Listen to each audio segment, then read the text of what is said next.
Корупција нема кај администрацијата, оти тие работат по налог на предпоставен високата корупција кај високите функционери, тврдат синдикатите. Лавина реакции по изјавата на премиерот дека корупција има, но не кај министрите и директорите, туку кај административните службеници. Синдикатот на УПОС бара средба со Заев да им даде докази и да им објасни дали тоа му била несрекна изјава или гаф. Велат администрацијата е на тапет со години, а под тепих се ставаат проблемите, условите и ниските плати за кои работат, за дел од нив пониски од минималната. Може би реакцијата на нашите членови ќе беше по-мека да речам, доколку беше посочено дека во сите ешелони на власта има корупција, високата корупција е кај високите раководители. Очекуваме конкретни докази во смисла на конкретна бројка или процент на вработени во овие служби против кои што постојат правосилни одлуки за некој што бил осуден за дело поврзано со корупција. Прашуваат и ако службеникот е корумпиран, дали неговиот шеф е организатор или поддржувач на корупција. Од 16 министерства само 20 министри имаат овластено свиркачи различни од самите они.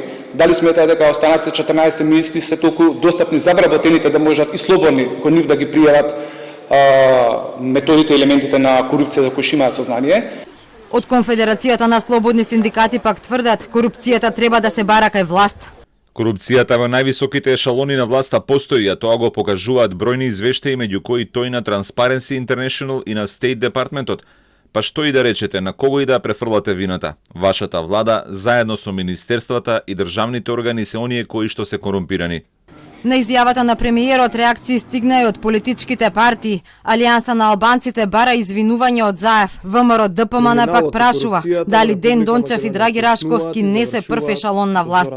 И за антикорупцијска постапките кои ги води докажале дека третиот ешалон не е во можност да одлучува. Велат во нив има утврдени состојби на злоупотреба на функции од страна на пратеници, министри, директори, членови на управни и надзорни одбори.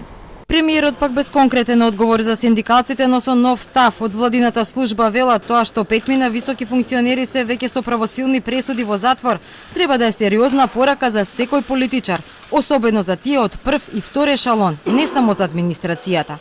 Премиерот Заев има јасна порака до сите да внимаваат. Оти сега се е јавно, сите знаат се поради транспарентноста.